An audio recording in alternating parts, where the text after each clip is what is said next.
검찰 특수본 소환 조사 받으셨죠? 그렇습니다. 네. 이제 지금부터 말 정확히 하셔야 됩니다.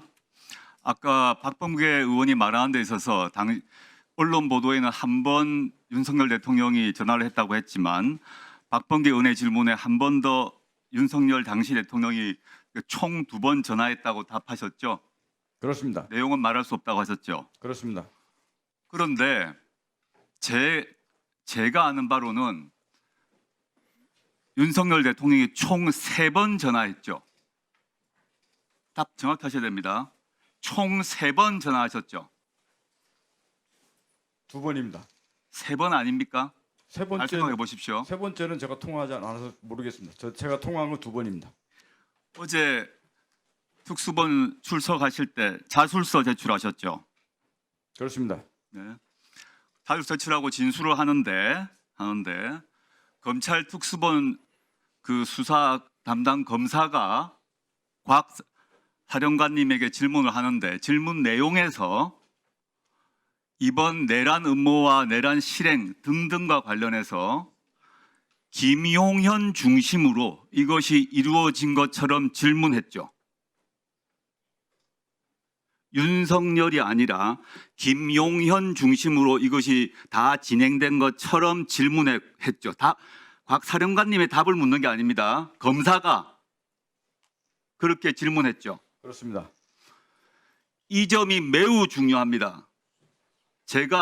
저희 당이 지금 검찰 내부에 설치되어 있는 내란 특별 수사본부에 대해서 매우 의심을 하고 있다고 얘기했는데 저는 국회의원일 뿐만 아니라 과거 민정수석 출신입니다.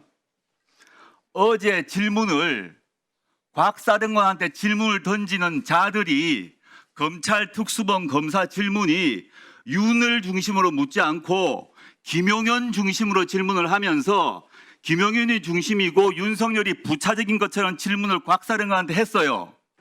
답은 묻지 않겠습니다. 그 질문한 거 맞죠? 그건 맞습니다. 맞죠? 다음 법사위 등에서 이거 분명히 밝혀야 됩니다.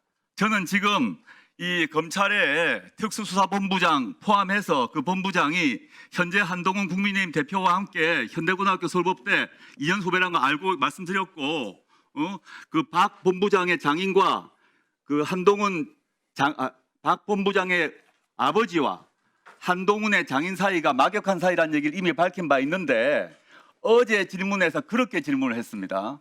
제가 기가 막혀서 제가 오늘 기다리고 있었습니다. 현행 계엄법에 따르게 되게 되면 우리 육군 참모총장, 예, 계엄은 누가 지휘하게 되어 있습니까? 예, 대통령으로 지시받은 대통령이 하게 되어 있습니다. 법상 계엄법 6조상 대통령이 직접 지휘하도록 되어 있어요. 근데 김용현 장관이 언론 보도 또는 검찰에 들어가서 뭐라고 진술했는지 아십니까? 모르겠습니다. 자기가 대통령으로부터 지휘 권한을 위임받았다고 진술하고 진술도 검찰에서 했고 이번 특별수사본부에 언론에도 그랬어. 이게 무슨 의미냐 하면 자기가 중심으로 하겠다는 거예요. 김용현 중심으로 하고 윤석열을 배치하겠다고 부차적으로 배치하겠다는 겁니다. 그런데 계엄법상 6조에 대통령의 지휘 감독에 따라 이루어지고 모든 것을 대통령이 직접 지휘 감독한다고 돼 있어요. 그런데 지금 검찰 안에 있는 내란 특수본 수사가 이상하게 진행되고 있습니다. 그래서 이건 아까 확인하셨고 그 다음에 차관 안 계시니까 그 지난번 회의에서 차관이 뭐라고 그랬나 하면 이 국방부 내에서 이 계엄 얘기가 되고 난 뒤에 박안수 총장에게 포고령을 전달했는데 법률 검토를 마쳤다라고 말했다고 했죠. 예, 법률 검토를 누구에게 맡겼습니까? 그 사실은 모르겠습니다. 홍창식 법무관리관 여기 있습니까? 예. 일어서 보세요. 홍창식 법무관리관. 예. 들어오기 전에 대륙아주 출신이죠. 예, 맞습니다. 대륙아주에서 김영은 장관과 잘 알고 계셨죠? 잘 알고 뭐 정도는 아닙니다. 알고 계셨죠? 그 안에서 같이 근무하셨죠? 예, 그렇습니다. 김영은 전 장관 인사 추천으로 법무관리관 되셨죠? 그건 아닙니다. 그렇다면 이때 법률 검토 하셨습니까? 하지 않았습니다. 누가 했습니까? 저는 모릅니다. 어떻게 모릅니까? 장관이 박안수 총장에게 법률 검토를 마쳤다고 말했는데 국방부 조직 안에서 이 법률 검토를 맡는 책임자가 누굽니까? 관리관 아닙니까? 그렇습니다. 누가 했습니까? 제가 알지 못합니다. 알지 못합니까? 예, 그렇습니다. 누가 했는지 확인해 주세요. 본인이 아니라면 누가 했습니까? 그는 수사를 확인하시고요. 핵심적으로 그다음에 할 것 같습니다. 제가 참을 수 없는 게 한두 개가 아닙니다. 방첩사령관 직무대의 일어나 보세요.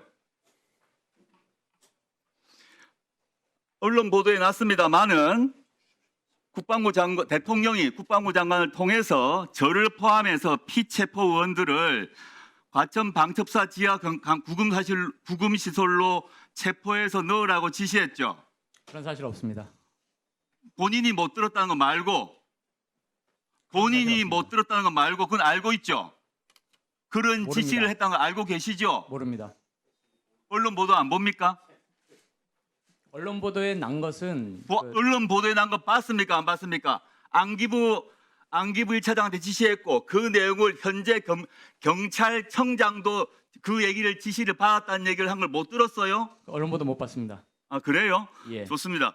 국군 방첩사령부 안에 누군지 모르겠지만 그 내부에 있는 구금시설 과천 지하에 있죠. 구금시설 과천지하에 없습니다. 신문시설 있죠. 수사단장, 안보수사실장 수사단에 그 내 구금시설이 있죠. 구금시설 없습니다. 없습니까? 예. 어디에 수용하라고 했습니까? 저는 모릅니다. 저를 또 이재명 대표를 어디 넣으려고 했습니까? 듣지 못했습니다. 그럼 모른다니까 빼고요. 지금 그러면 707 특임단장 예, 특임단장입니다. 용산 앞에서 기자회견 봤습니다. 저는 그걸 찡했습니다. 특임단장께서 저를 포함해서 국회의원들 체포 지시 받으셨죠? 저는 국회의원 체포 관련된 지시는 없었습니다. 봉쇄 관련 지시만 있었습니다. 예, 오늘은 누가 직접 체포를 담당한 사람인지 알려주세요. 지시는 내려왔습니다. 안기부 1차장도 인정했고